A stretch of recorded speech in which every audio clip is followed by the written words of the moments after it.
Tentar falar sobre energia solar, diferentes fontes de energia. Essa imagem aí em 2014 marca a minha última safra lá com a minha família, e o meu tio tirou essa foto e falou assim: agora que você passou no concurso, nunca mais você vai pisar a botina aqui, né? E essa foto aqui foi agora em 2022 lá com a família, então eu tento tirar pelo menos uns 15 dias de férias para ficar com a família, mas agora uma realização, que eu falo realização pessoal, é que todos esses anos trabalhando com pesquisa, divulgando resultados, eu não tinha resultados na minha própria região, né? Isso me incomodava muito. Então é o tal do casa de ferreiro espeta de pau, então isso me incomodava, e eu comecei agora a levar pesquisa lá. Então tá ali meu pai, o meu sobrinho, né? E agora a gente está começando a fazer pesquisa lá também quando sobra tempo. Então a gente que gosta tira férias e vai lá fazer pesquisa. Nós tínhamos acabado de avaliar a soja e estava colocando aí o milho safrinha consorciado com braquiária. Bom, então isso é para falar um pouquinho sobre as pesquisas. Essa característica que eu tenho de trabalhar com pesquisa aplicada acabou me gerando aí, graças ao nosso diretor, professor Kleber. O professor Kleber estava aqui agorinha, não estou vendo ele, acho que está ali em cima.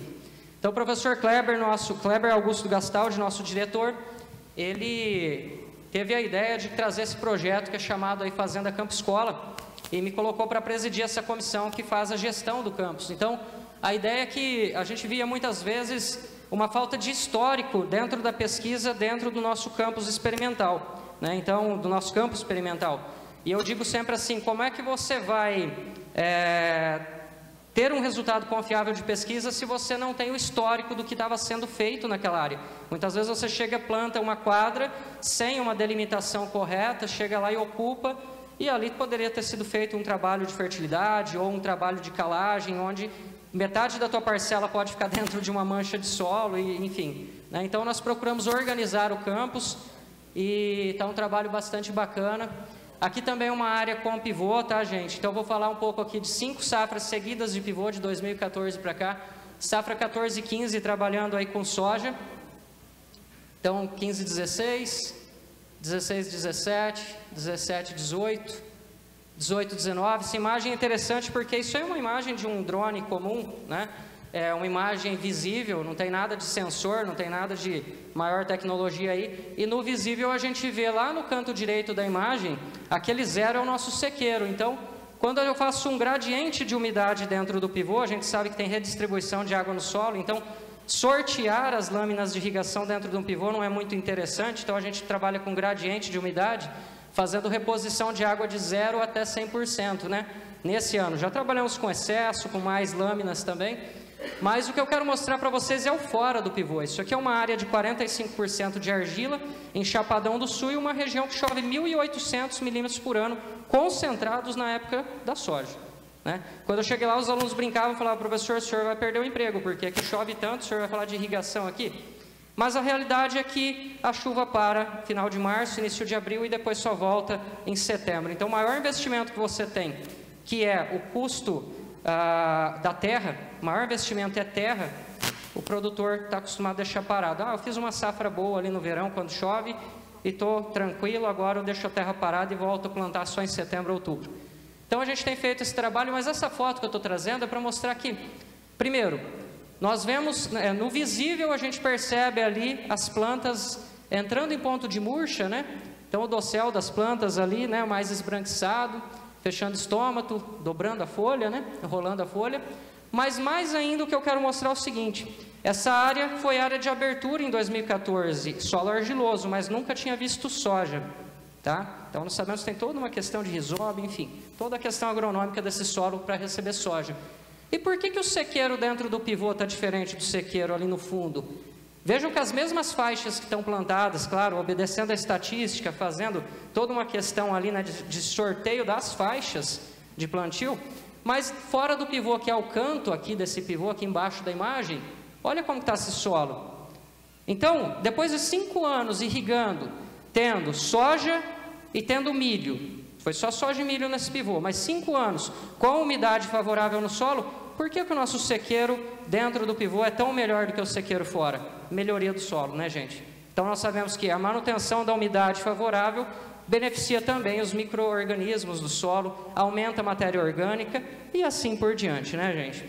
Então, vou resumir aqui, né? Todo mundo já sabe, é claro que a gente, trabalhando com pesquisa, a gente quer ir a algo mais, então, isso aqui é uma imagem de Vant, tá? O IBI, aquele de asa fixa, né? Com uma câmera hiperespectral. Hoje a gente já tem a multiespectral aqui, e hoje a gente já trabalha a hiperespectral. Então, nós sabemos que hoje nós já temos meios de combinar bandas, né? Combinar, vamos dizer bandas não, mas combinar diferentes sensores aí para identificar até vapor de água, né? Então aí é claro que é o NDVI, que é o mais comum, né? Que a gente já está acostumado, mas procurando identificar falhas. Na pesquisa, muitas vezes as pessoas perguntam assim, professor, mas na pesquisa sempre o resultado é um pouco maior do que se for a média do talhão mesmo, a média a campo, né? E é verdade, porque quando a gente faz pesquisa, é claro que se eu vou coletar ou colher uma parcela, se eu tenho uma mancha aqui, uma falha de plantio, eu não vou colher essa mancha porque não é representativo. Então, na média geral, sempre vai ser um pouquinho mais baixo, sim, na área comercial a produção do que o resultado da pesquisa, porque nós temos algumas falhas que, por mais que você faça um bom manejo, a gente sempre acaba tendo, né, um pouco de falha. Então, toda essa identificação que a gente procura fazer, né? E aqui eu estava um pouco acomodado em 2000, no finalzinho ali, né, dos 5 anos, né? Porque eu estava numa região que eu tinha esse pivô disponível, eu estava numa região de solo de 45% de argila, e aí nós propusemos um desafio para um produtor, essa área de 211 hectares, ele tem 2 pivôs e o solo dele tem 9% de argila, 9% de argila apenas. Quando está seco, você atola o carro na estrada, no areião, né? E aí nós levamos essa mesma ideia da pesquisa para campo. Nós queríamos saber em áreas maiores, e esse produtor ele falou assim, professor, eu cedo o meu pivô, eu cedo minha área, mas eu não quero aquele canteirinho lá no meio me atrapalhando, não.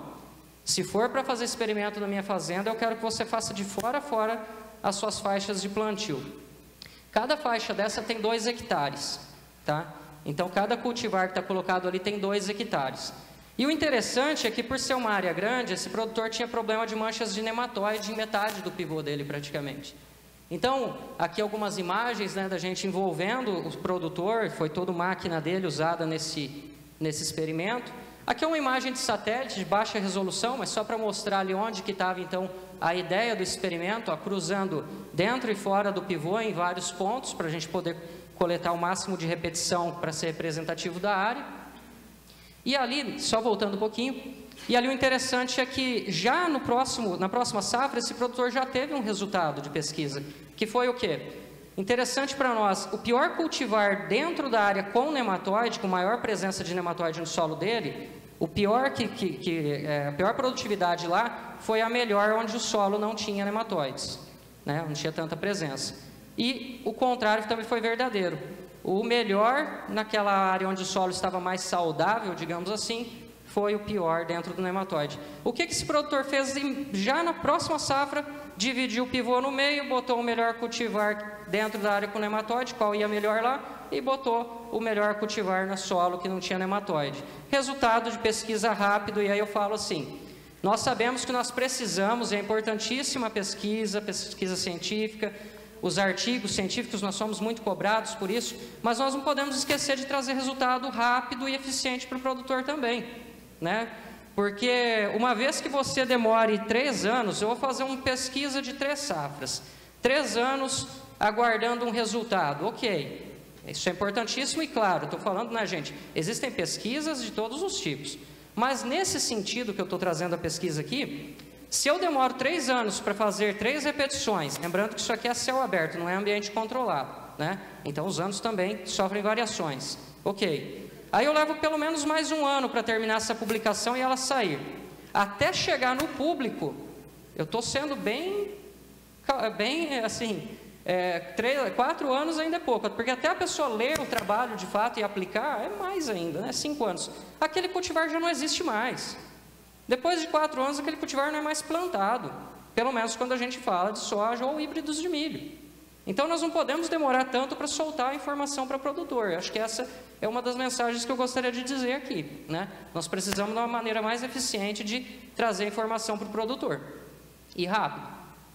Bom, então aqui, claro, o envolvimento dos nossos estudantes, eu acho que isso é importantíssimo. Eu sempre digo o seguinte, uma das nossas responsabilidades é produzir pessoas, né? Produzir profissionais, entregar um bom profissional para o mercado de trabalho. Isso não é pensando só economicamente, é pensando nele, porque ele fica 5 anos dentro de uma universidade e muitas vezes sai da universidade dizendo assim, eu vou aprender mesmo na prática, eu vou pegar mesmo o feeling na prática, né? Não, a universidade tem que fazer isso na prática lá dentro.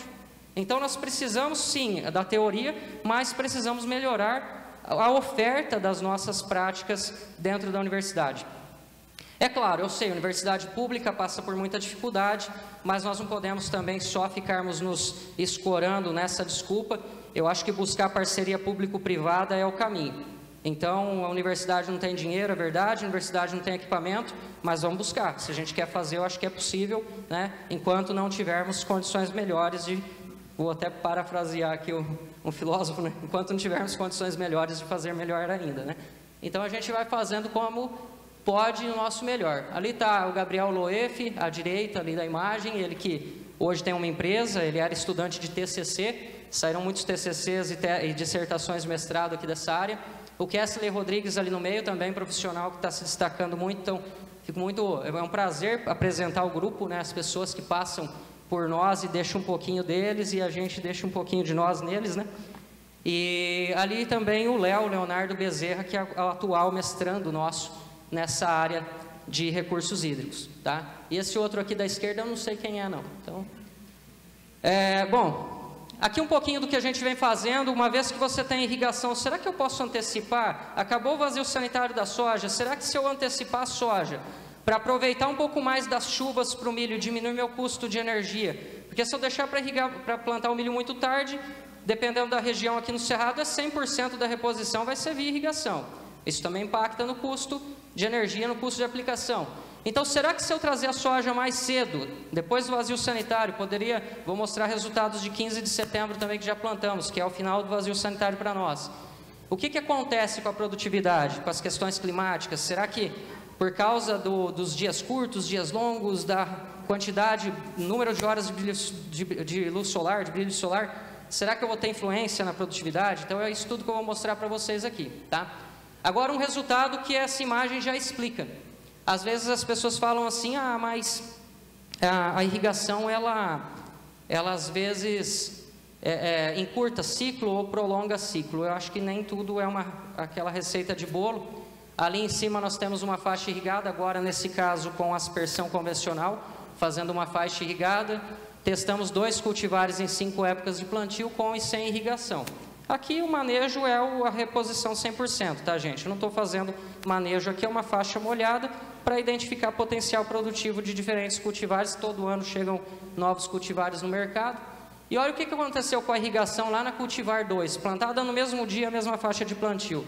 Eu olhando aqui, eu digo para vocês, aquela cultivar 2, ela está fechando o ciclo, se tivesse sido dessecada, já estaria a ponto de colheita, e a outra aqui falta uns 15 dias para fechar. Tá? A outra data, plantada no mesmo dia. O que a irrigação fez? Irrigação em 23 de setembro eu ainda não tinha chuvas. Ao plantar, nós irrigamos, já começou o processo de embebição da semente, emergência, esse cultivar de soja saiu antes. Ganhamos 15 dias graças à irrigação. 15 dias na soja é importante? Muito, né? Já ganhei também 15 dias para plantar o milho mais cedo. Então, uma série de questões aqui que eu quero trazer para vocês. E por que a gente tem trabalhado? Eu mudei um pouco o foco da pesquisa. Às vezes a gente discute muito o KC, a gente discute muito o manejo. Isso é importantíssimo, eu sei, a eficiência do uso da água. Mas e se eu não sei qual que é o cultivar que responde em condições potenciais naquela região? Um exemplo, primeiro ano nosso, 2014 e 15, eu não esqueço. Nós trabalhamos com a Nideira 5909, incrementou, eu vou falar nomes aqui porque eu acho que é importante, né, a gente fica aquilo às vezes, né, cultivar 1, cultivar 2, mas tem produtores aqui também, então acho que é importante a gente falar nomes. A Nideira 5909, sequeiro 81 sacas, irrigado 83 sacas. Se eu tivesse trabalhado com um cultivar só, ou mais cultivares semelhantes a ela, eu diria para vocês, não compensa irrigar soja. Assim como já ouvi muita gente falar. No mesmo ano, na mesma safra, na mesma área, Desafio, cultivar Desafio, que se não me engano foi um melhoramento da potência, produziu 63 no sequeiro e 103 no irrigado, 40 sacas a mais, nas mesmas condições. Então, por melhor que eu faça um manejo, se eu não sei quem que eu vou colocar na minha área, qual que é o cultivar que responde à irrigação, estou deixando de produzir ou ainda achando que não é viável, né? Então, desde lá, nós começamos a procurar, vou até citar aqui o professor Paulo Eduardo Teodoro, nosso hoje coordenador do programa de pós-graduação em agronomia, ele que é do melhoramento genético. Eu comecei a dizer, gente, nós estamos acostumados a melhorar soja, a melhorar cultivares híbridos para resistir a déficit hídrico. E nós não estamos fazendo melhoramento genético para responder a condições ótimas. O que a gente está fazendo é plantando dentro da área irrigada cultivares que foram feitos para resistir a déficit hídrico. E aí a gente querem cobrar de nós resultados melhores ainda dentro da área irrigada. Então, eu acho que também é uma das mensagens que eu queria deixar, né? E isso o professor Tangerino que está aqui sempre fala, irrigação é diferente de sequeiro mais água. Acho que é toda uma tecnologia entender a agricultura irrigada, né? Então tá aí. De lá para cá eu quase virei um fitotecnista do que um engenheiro de água e solo. E então a gente tem trabalhado muito isso, buscado ano a ano e os novos cultivares, estudar, entender melhor essa relação. Então tá aí, nessa safra 2021 foram 42 cultivares. Eu sempre coloco com e sem, porque eu não estou fazendo manejo, eu estou fazendo condições de sequeiro e a suplementação com o manejo que a gente, ao longo do tempo, fazendo monitoramento tanto via clima e corrigindo via solo, ajustando via solo, nós identificamos como melhor, né?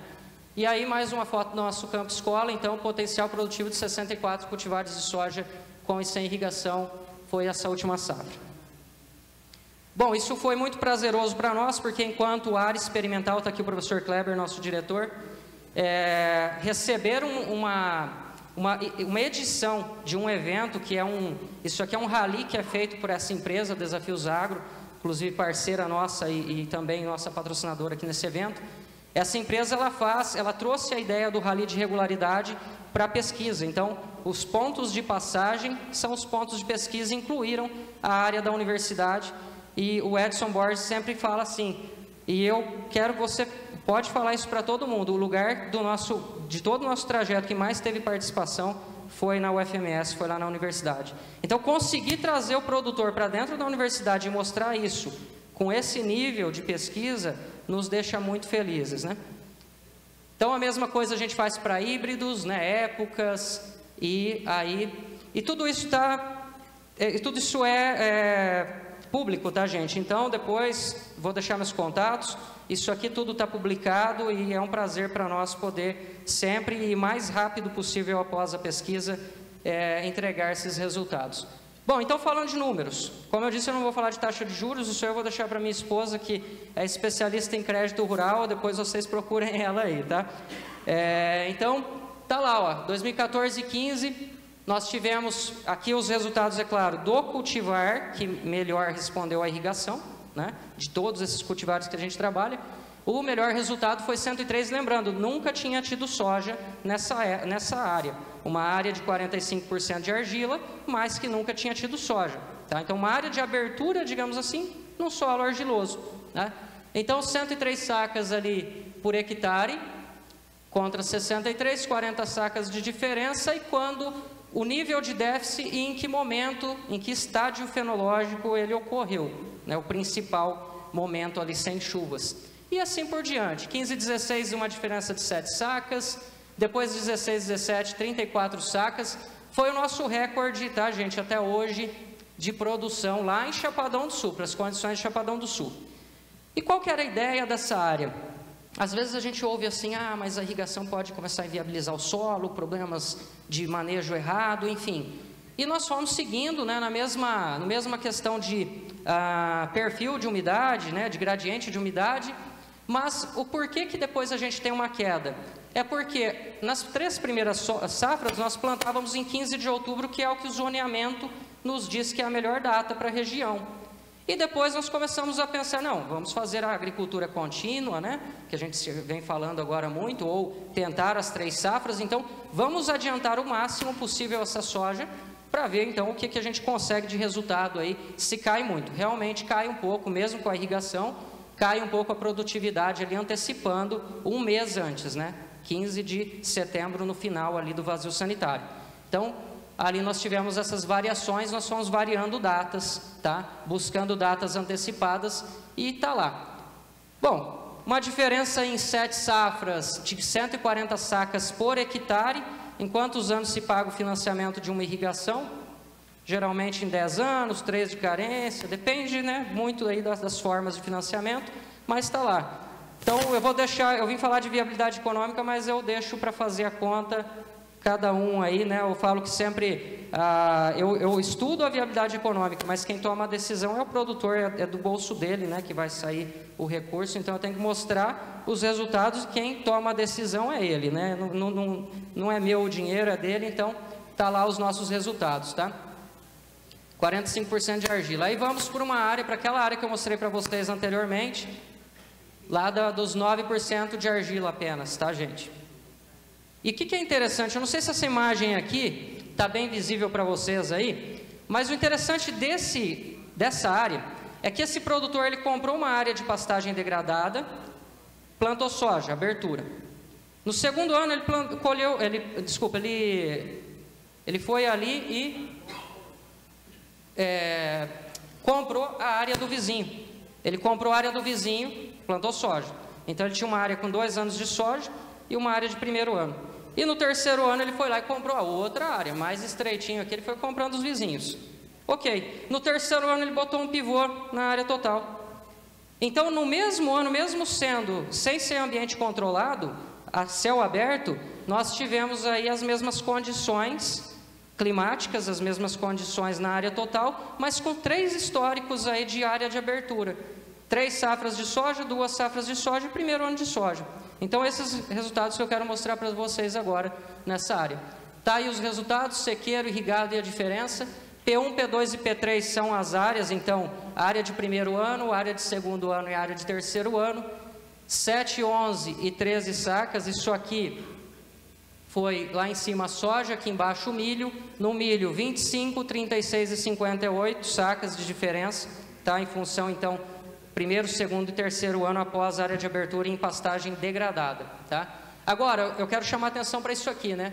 Era um produtor pecuarista com pastagem degradada, colocou pivô, mas ainda não tinha coragem de plantar cedo. Porque todos os produtores da região dele, no sequeiro, plantam em 11 de novembro, mais tarde, que é quando as chuvas já estão mais regularizadas. Ele poderia ter começado mais cedo, tendo a irrigação, né? Então, tá aí os números, tá, pessoal? Isso tudo, como eu disse, é informação que é pública, né? A gente divulga. E mostrando para vocês aí um dado que foi cedido para nós, o projeto Campo Futuro da Confederação Nacional da Agricultura, junto com a Exalc, né? E esses números aí, então, são daquele Gabriel Loef, aquele ex-aluno, né? Eu falo, aluno nunca é ex, né? Hoje ele é formado, então, um ex-orientado, né, que eu tive o prazer de conhecer, ele me cedeu esses números das fazendas deles lá. Então, vejam, aqui no lado esquerdo da coluna, eu sei que é muito número, gente, mas eu trouxe de propósito porque eu queria trazer números para vocês, tá? Então, se alguém não estiver enxergando, eu vou ler para vocês aqui, ó. Soja, ele tem uma área própria, uma área de arrendamento, né? Soja RR, soja intacta. Depois, como eu disse, a gente pode compartilhar esses resultados, foram cedidos para nós. Mas receita bruta de 8 mil, arredondando, né, para facilitar a conta, e um custo total de 5 mil. Região de Chapadão do Sul, alto investimento, não se poupa esforços para produzir o máximo possível lá, então tem alto custo. Então está sobrando 3 mil para o produtor, né? E ali na segunda metade da nossa planilha, aqui embaixo, o que aconteceu com o milho safrinha? Isso aqui é a safrinha 21, tá? Olha lá a conta. Tinha sobrado 3 na soja, ele foi lá, plantou milho safrinha, receita bruta de 3.400 em média, e ali para um custo total de produção de mais de 4 mil. Ele tomou um prejuízo, né? Então, dos 3 mil que tinha sobrado na soja, já bateu ali no milho safrinha. Ele perdeu no milho safrinha, sobrou 2, menos de 2, dependendo da situação. E aqui o algodão, né? Então, mais cedo nós tivemos aqui o Adão, ele que é o diretor executivo da AMPASSU, Associação Sul-Mato Grossense dos Produtores de Algodão. E aí tá os resultados de algodão. Algodão é caro? É caro, ó. 14 mil de investimento ali, né? Mais a receita de 23 está sobrando 9. Uma safra de algodão está sobrando 9. E nós sabemos que o algodão, então, quando a gente fala em viabilidade econômica de irrigação, nós temos que pensar culturas de alto retorno econômico. E eu fiquei muito contente com a palestra do Adão hoje, que ele falou que eles estão ali estudando a possibilidade de intercalar feijão e algodão. Aí a gente está pondo mais culturas de alto retorno econômico, né? Bom, então, gente, eu deixo aqui os meus contatos, tá? Porque o que eu queria era mostrar números para vocês, e eu sei que com o avanço da hora, nós temos nossas redes sociais também, onde todas essas informações estão sempre sendo compartilhadas, então estou deixando aí as redes sociais do Instituto Inovagre, e também eu tenho um canal no YouTube, então fiquem à vontade, é um canal livre, tento trazer tudo que eu posso aí de experiência para compartilhar através do YouTube. Tá legal, gente? Muito obrigado. Passo agora então para o nosso amigo aqui falar de energia, porque para falar de viabilidade econômica sem falar de energia, não dá, né, Luiz Fernando?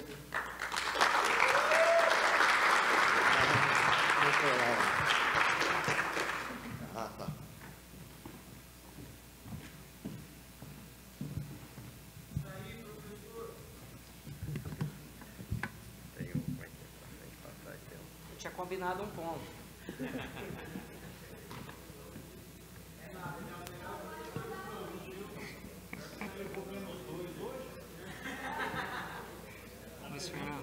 Me informaram que até a planta aqui é o local que a câmera está pegando, tá?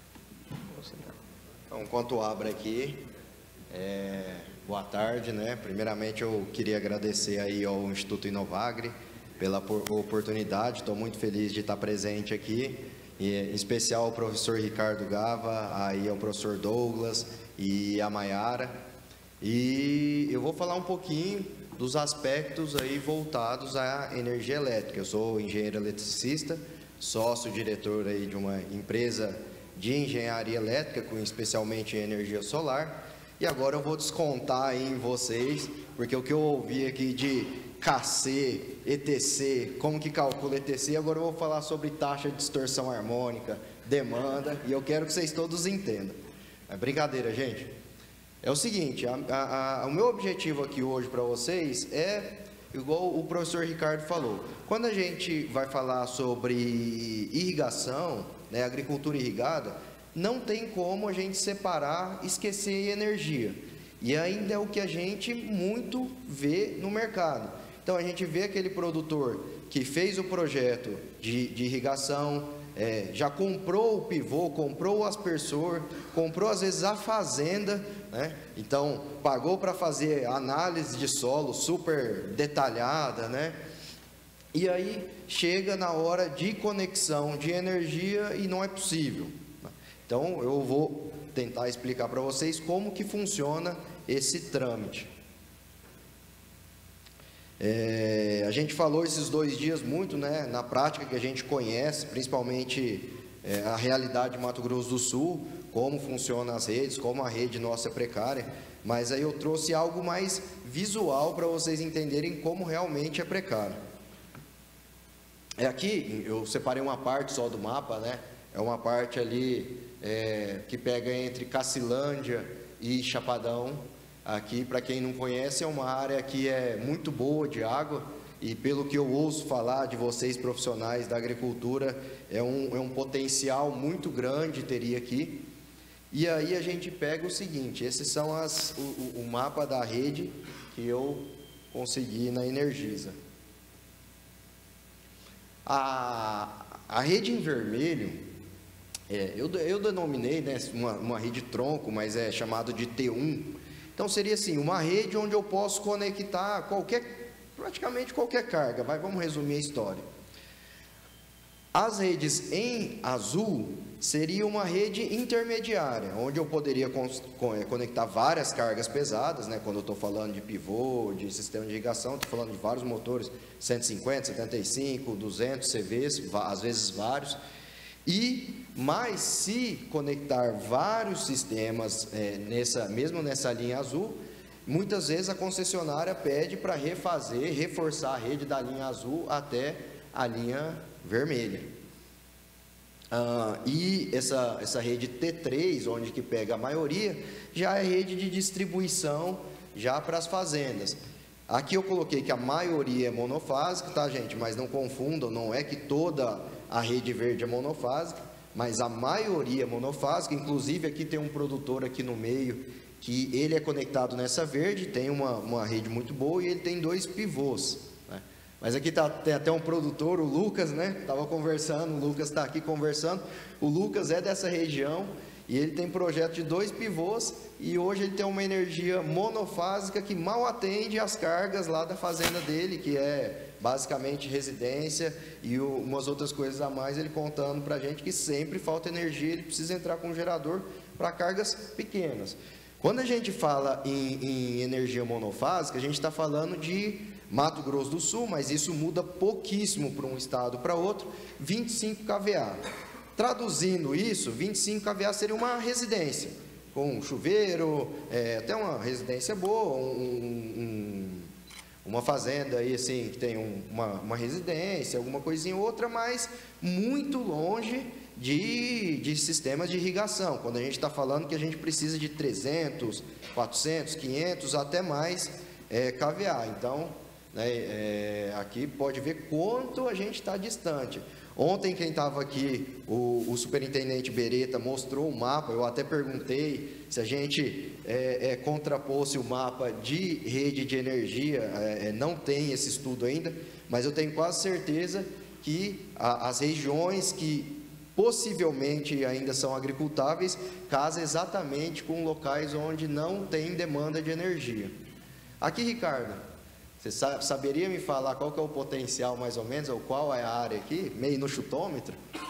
Olha o gap aqui, o espaço vazio que a gente poderia ter todo de agricultura irrigada, né? Então aí a gente cai no nosso problema, né? Nosso principal problema aqui em Mato Grosso do Sul, mas imagino que em outras áreas também, onde até tem rede de energia, mas a rede de energia não é o suficiente. Então, a gente precisa aí de alguma solução. Bom, a primeira solução seria adequar a rede, né?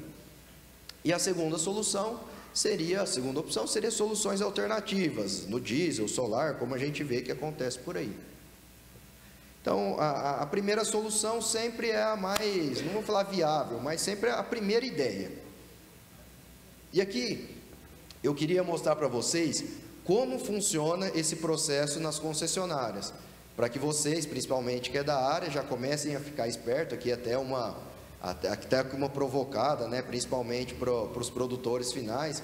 A gente vê muito ainda, é aquilo que eu falei, pensa na terra, pensa na ortoga d'água, pensa em fazer análise de solo, correção, encontrar o KC, ETC, ETO, mas não lembra que a energia aqui agora é um fator tão essencial quanto esse resto. E eu diria mais, aqui eu não sou da área, mas se eu tiver errado me corrijam por favor, que seria até mais do que o resto desses itens. Por quê? Pelo que eu percebi, pelo avanço da tecnologia, todos esses itens podem ser corrigidos, seja caro ou não, mas eu consigo colocar mais calcário, potássio, então eu consigo, todos esses outros negócios, eu consigo corrigir, e a energia também consigo, mas vou mostrar como funciona. Então, para pedir a rede, né, primeiro a gente faz um projeto, onde vai falar qual a demanda, quais os tipos de carga para a concessionária, e a concessionária ela tem 30 dias para responder, podendo ser prorrogado. Essa carta, ela é muito maior, vai falar o que vai fazer, o que vai ter que trocar para até atender, se vai ter que só refazer aquela rede verdinha, se vai ter que fazer a rede verdinha e azul, se vai ter que fazer a verde e azul até chegar na vermelha. Esse caso aqui é um exemplo médio, tá? Onde um cliente ele pediu uma demanda aí de um transformador de 300 kVA, a concessionária respondeu em uns 45 dias, onde o custo total da obra para ele receber esses 300 kVA é de 456 mil, tá? Aqui eu não vou entrar muito no mérito, mas tudo é normatizado, existe uma norma de como calcula, como chega nesses números, tanto no número final quanto da contrapartida da concessionária e do cliente. Mas eles levam em consideração a demanda, o quanto que vai gastar, a região que vai atender, e esse é um dos aspectos. Bom, e aqui a concessionária, então, nesses cálculos normatizados, falou para esse cliente específico que ela vai entrar com, vamos falar, metade do investimento, e o cliente vai entrar com outra metade desse investimento. Já tem casos, né, isso aqui não é fixo, tem casos, eu já vi de 50 milhões uma carta, então assim, totalmente impeditivo, né? E aqui também observar, né, muito bem observado, os prazos, tá?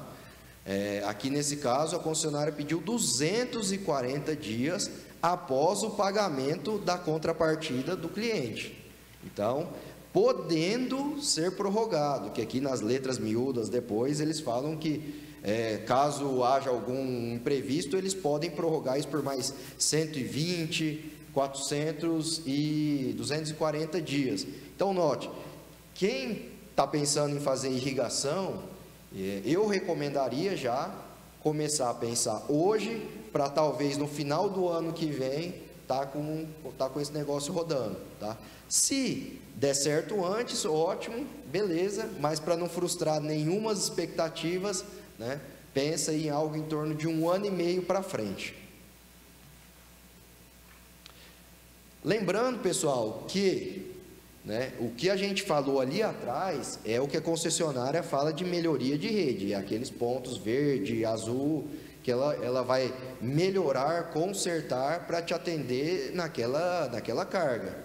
Mas não significa que esses são os custos totais.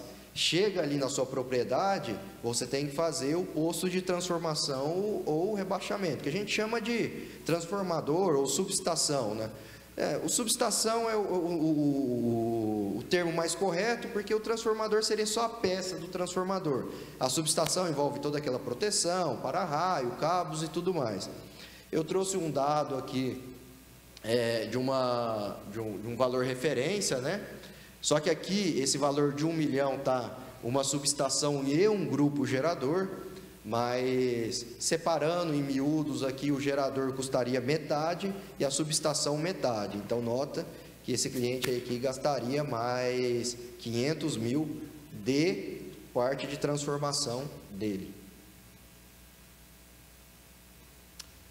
Depois de tudo isso, né, melhorei a rede, fiz a subestação, concessionária ligou, a concessionária depois dos 200 e tantos dias, podendo prorrogar, você também tem o prazo de construir a subestação, ela tem o prazo lá mais de um mês, na verdade um pouco menos, para ligar essa subestação, onde ela pode achar algum erro ali, né, esse relé esse disjuntor, esse relé já está obsoleto, troca, então podendo aí considerar mais 30 a 60 dias para essa conexão. Bom, mas feita a conexão, aí tem as tarifas de energia, né?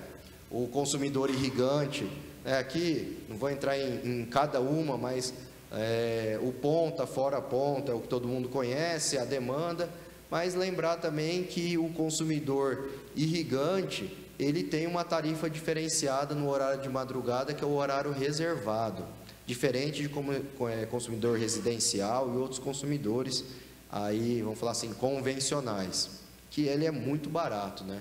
Então aí a 9 centavos aqui já é um preço atualizado de 2022. Mesmo assim, esse cliente ainda paga 99 mil reais de conta. Bom,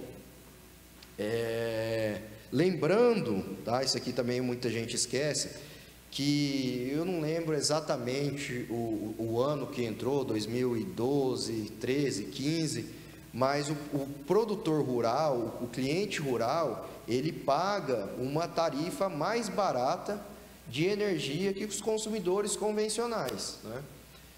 E esses subsídios, eles vão acabar em 2023. Nota, aqui a gente está falando de duas coisas diferentes. Uma é a questão da irrigação dos 9 centavos, não, isso é uma outra lei, né? Mas dessas tarifas aqui, ó, vamos dar um exemplo aqui, 45 centavos, ali 45 centavos fora ponta, que hoje, num consumidor convencional, ele pagaria 50 e poucos centavos. Então, tem isso, tem que considerar isso aqui no seu CAPEX lá, né?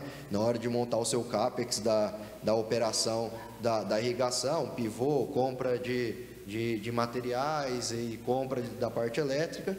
Em 2023 vai acabar, às vezes alguém pode entrar com algum recurso, já tem alguns projetos para postergar esses subsídios, mas a princípio, então, em 2023 acaba. O que isso reflete? Nessa conta em específico, ele ganhou R$26 mil de subsídios, porque ele é consumidor rural, tá? Então, imagina que em 2024, fora os aumentos de energia, ele teria mais esses R$26 mil para pagar. Uma das soluções, então, para quem tem uma conta alta de energia, é o sistema de energia solar chamado on-grid, que é o que está todo mundo falando no mercado, aquele que abate a conta de energia, você já tem a rede, né, uma rede confiável, e abate. Aqui é um exemplo aqui de uma obra nossa em Porto Nacional, o cliente de armazém pagava 25 mil, agora paga 3 mil, né? Porque ele ainda paga a demanda, lembrando que grandes consumidores não abatem demanda. E a opção 2 seria outros tipos de soluções, né? Então, diesel, solar, sem baterias, com baterias, mas off-grid.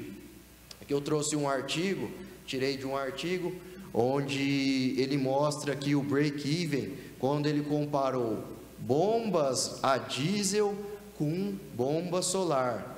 Então, nesse artigo ele fala que em 2 anos, pelo custo do diesel, pela manutenção dessas bombas a diesel, ele já se paga esse investimento.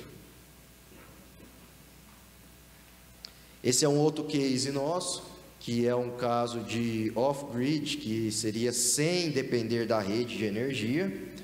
Esse também é sem banco de baterias, tá? É um caso aqui do seu Moacir, de 2 irmãos do Buriti, sítio Modelo. Ele irriga ali por gotejamento mais de 50 hectares de banana, laranja e abóbora. Funciona muito bem. Aqui eu coloquei a economia aproximada por mês, que ele está economizando. Aqui é um caso onde tem locais onde ele até tem rede. Então, Luiz Fernando, mas por que off-grid sem bateria se tem locais onde ele tem rede? Porque lá ele é atendido por uma cooperativa e também porque lá ele também evita, quando acaba a rede de energia, ele não depende disso. Quais que são as características desse sistema solar sem baterias, né? Ele é exclusivo de funcionamento diurno. Então, eu começo o dia bombeando água com uma vazão aí menor, chego lá pelas 10 horas da manhã, vazão máxima, e 2, 3 horas da tarde já tem uma vazão reduzida. Aqui no caso do seu Moacir, onde ele tem bomba e tem rede também, ele faz um sistema híbrido quando precisa, né, na época de muita seca, onde ele utiliza o melhor dos dois. Ele pega o solar no período diurno e o noturno, que é aquela tarifa baratíssima, ele liga na rede. Então é o melhor dos mundos, né? Aqui é um outro case nosso, que é na Fazenda Santa Teresa e Escola Jatobazinho, em Corumbá, onde não tem rede de energia, né? Para quem conhece o Pantanal lá, se você entra dentro do Pantanal, impossível levar rede de energia. E eles tocavam no diesel também, esses 2 locais, e pode ver que são locais grandes, né? Aqui a gente instalou já com baterias. Por que com baterias? Porque aqui são cargas onde ele não pode ter essa variação, né? O sem baterias, ele funciona muito bem para bombas, motores, onde a variação não há tanto problema. Agora eu não posso ligar um computador, né, uma geladeira, um freezer, num sistema onde tem oscilação a todo momento, que isso vai queimar. Então aqui ele precisou ser um sistema com baterias de lítio, mas ele economiza em torno de 480 litros de diesel por dia. Aí vocês imaginam o preço do diesel, tá? A questão de manutenção também, porque é um motor ligado 10, 12 horas por dia, e aqui é um local que de barco pequeno, de lancha pequena, demora 5 horas para chegar, mas na Fazenda Santa Teresa aqui, por exemplo, 5 horas subindo de Corumbá, subindo o Rio Paraguai, mais 1 hora até chegar aqui de caminhonete. E como leva o diesel de Chalana, né, leva 1, 2 dias para chegar o diesel até lá. Então, esse é um sistema com baterias. A questão dele ainda, ele é muito limitado ao tipo de carga, a grandes cargas. Por exemplo, aí ele ainda não compensa pegar uma bomba de 150, 200 CV e alimentar nele. Fica um sistema totalmente inviável, né? Mas aí a grande característica é alimentar em sistemas isolados ou pequenos sistemas onde essa variação não pode ocorrer. Por exemplo, um outro local onde a gente instala muitos sistemas off-grid seria em balança de secador de grãos, né, onde quando acaba a energia, até ligar o gerador, até tudo mais, então pelo menos tem uma internet, dá para finalizar ali a pesagem, emissão de nota fiscal, um freezer de vacina, um sistema de comunicação. Então esse off-grid funciona excelente. E aqui um comparativo geral, então, dos tipos de sistema. Eu coloquei, né, até estava comentando com o pessoal, coloquei aqui uma observação muito grande, que os custos verdadeiros, eu até adaptei de várias fontes, os custos verdadeiros dependem muito de cada projeto específico. Por exemplo, a rede, eu coloquei só o valor da tarifa do quilowatt-hora hoje, mas não considerei aqui os custos de rede, o custo de implementação, o custo de demanda, que é aquela taxa mínima fixa, e a melhoria de rede. Mas comparei só o quilowatt-hora, que é a energia gerada, só a título de comparação para trazer para vocês. Então a gente vê que no ponta, que é aquele horário à noite, 3 e pouco, fora ponta 45, reservado 9 centavos. O diesel já vem para 2,50. O sistema com banco de baterias off-grid de lítio, R$4. O solar sem baterias e sem rede, 30 centavos. E o on-grid, 20 centavos por quilowatt-hora gerado. Lembrando que o on-grid também depende de rede. Então, se ele precisar melhorar a rede, construir subestação, ele também tem que pagar a demanda. Então, por isso que os custos dependem muito de cada projeto.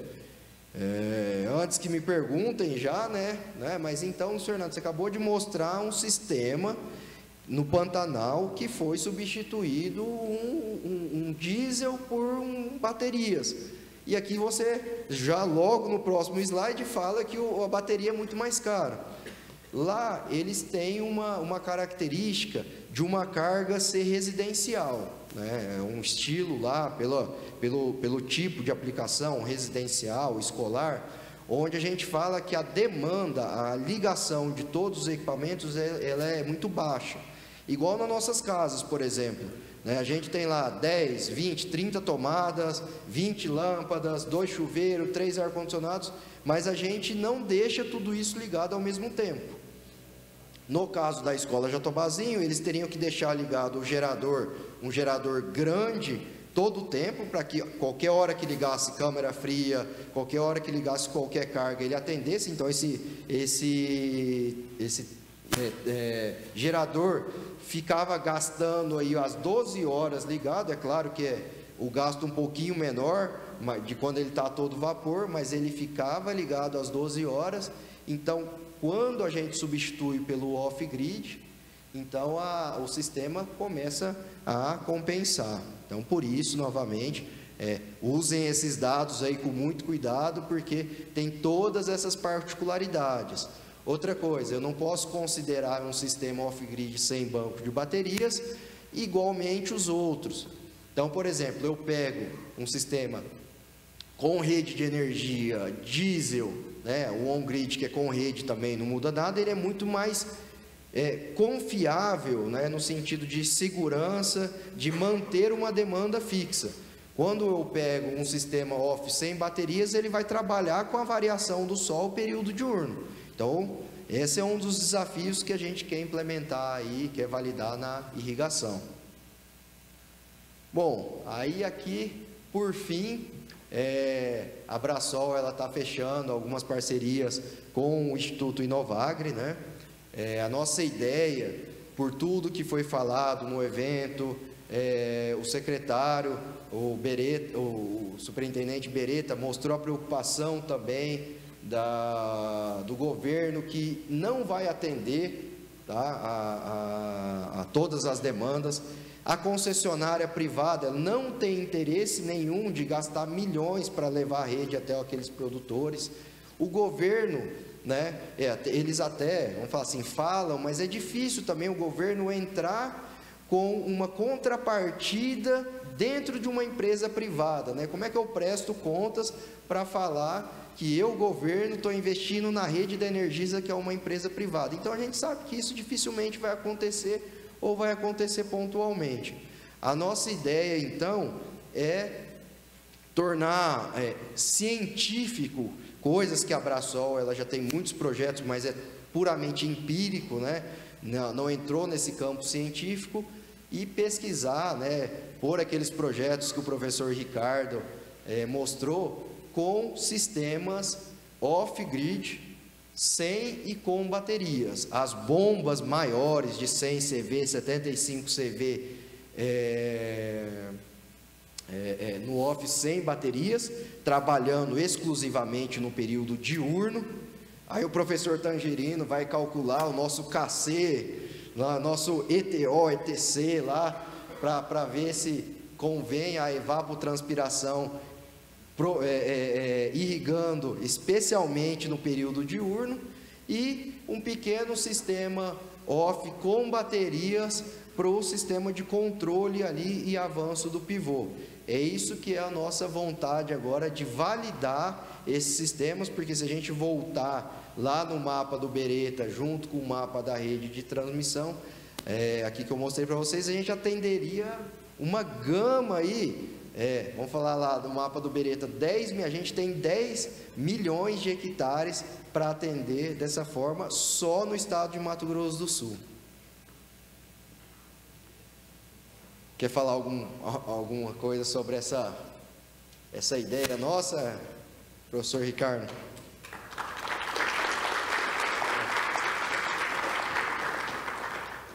Bom, então, aqui estão os meus contatos, né? Meu nome é Luiz Fernando, sou formado em Engenharia Elétrica pelo IF de Goiás, fiz um mestrado pela Universidade Federal de Goiás, também sou formado em Engenharia de Segurança do Trabalho, mas eu atuo muito pouco, e hoje sou sócio-diretor da Brasol e especialista em gestão de energia e atendimento de grandes clientes. E estou à disposição aí para tirar qualquer dúvida sobre tipos de sistemas, custos e tudo que envolve energia. Obrigado.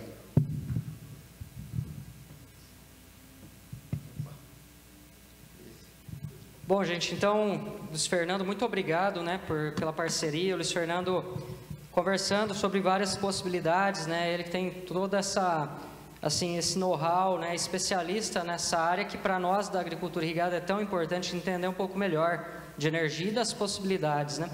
E quando ele propôs aí, a gente falou, bom, é possível nós estudarmos práticas de manejo diferentes, talvez intensificar a irrigação off-grid nos momentos de luz solar, né, então, e depois os sistemas pequenos de baterias, talvez para o sistema noturno, enfim, em áreas que você não tem rede de fato, uma realidade.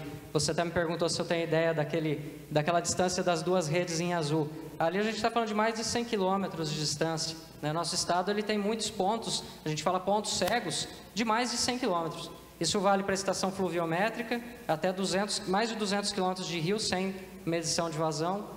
Nós temos pontos de mais de 100 quilômetros com falha de energia, né? Está aqui o Lucas, que é produtor rural, aí, empresário também do ramo de produção elétrica no nosso estado, né?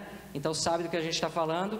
E temos esses problemas, então, sem falar de outras coisas, sinal de celular, enfim, né? Mas tudo isso, então, gente, nós queríamos resumir aqui para vocês. Eu vou fazer o seguinte, Luiz Fernando, para ser elegante com o nosso colega Zago e com o professor Éder, que a gente não abriu para perguntas devido ao avançar da hora, vamos ser justos, então, eu vou fazer o seguinte: podemos ficar disponíveis aqui embaixo para o pessoal que quiser fazer pergunta para nós aqui após o evento, pode ser? Então, gente, quem tiver perguntas, dúvidas ou qualquer coisa, estaremos à disposição aqui, tudo bem? Para que a gente não... tem muita gente que vai viajar, né? Então, muito obrigado mais uma vez. E agora, para encerrar o nosso evento, eu gostaria de convidar aqui no palco o presidente do Instituto Inovagre Centro-Oeste. Estou falando presidente do Instituto Inovagre, mas é o presidente do evento, é o chefe da Embrapa Cerrados, lá em Brasília, né? É o criador do Dia da Agricultura Irrigada que nós estamos comemorando hoje. Então, nosso muito obrigado, não só pela presença, Lineu, porque não teria como fazer um evento desse sem a sua presença aqui, mas por tudo que você representa para a agricultura irrigada brasileira. Muito obrigado.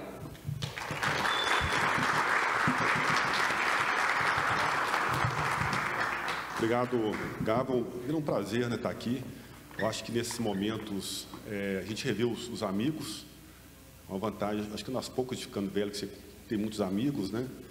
E também passa a conhecer novas pessoas, interagir com o pessoal mais novo, estudantes, né? A próxima geração. Então isso que é importante. Eu fiquei impressionado ontem, o Instituto Inovagre deu uma cervejada lá de graça, não tinha nenhum estudante para tomar cerveja. Não sei por que vocês não foram. Então, Gava, assim, dizer que foi um sucesso, de parabenizar. Eu acho que o primeiro evento já nasce grande, né, com a tendência de crescer, mas e agora é você consolidar o evento. A gente sabe que no próximo ano vai ser lá em Goiânia, né? Então, nós estamos aí com o Zé Alves, que vai tocar lá. Vou estar junto com você lá, Zé Alves, pode contar comigo. E lá vai ter cerveja de graça de novo para os estudantes. Eu acho que aqui é importante, não vou falar muito, né? Mas aqui, Gava, eu acho que da próxima vez, hoje, quando o pessoal for tirar dúvida com você, eu sempre gosto, cada pedacinho desse aqui tem um pensar, né? Principalmente a logo. Depois eu gostaria, Gava, que você falasse um pouco da logo, né? Eu vejo ali, vejo uma gota com redes se conectando, né? O verde lá, eu acho que é o centro aqui, onde a gente está, e depois as parcerias. Tudo tem uma lógica, né? O Dia da Agricultura Irrigada, quando nós pensamos, ali simboliza uma gota, e a ideia ali daquele bracinho é simbolizar um aspersor jogando água. Tinha umas gotas, mas nós achamos interessante, então, tirar as gotas. Então, hoje é importante, gente. Hoje eu fiquei o dia todo na internet, dei uma meia dúzia de entrevistas aí para os canais. Então, foi um sucesso o Dia da Agricultura Irrigada, que tem um PL, um projeto de lei, que vai oficializar. Eu espero, Zé Alves, que ano que vem já esteja oficializado. Esse ano já era para estar, mas no ano que vem vai estar oficializado o Dia da Agricultura Irrigada, que a gente possa comemorar, né? Então, o Gava me passou a função de estar aqui, porque ele ficou com medo de chorar, despedindo, ele me deu a função de encerrar. Então, eu encerro dizendo aí que foi um sucesso o evento, que deixa a mensagem para os mais novos, né, que para produzir alimento com sustentabilidade vai precisar de irrigação, e que é necessário um meio ambiente saudável para a gente atingir esse aumento de produtividade, e para ter um ambiente saudável é necessário uma agricultura forte e sustentável. Isso vai estar na capa do meu próximo livro do ano que vem, que eu acho que eu vou lançar lá em Goiânia também, sobre o Cerrado esse livro. Eu agradeço aí, gente, e dou com muita tristeza também o evento como encerrado. Obrigado.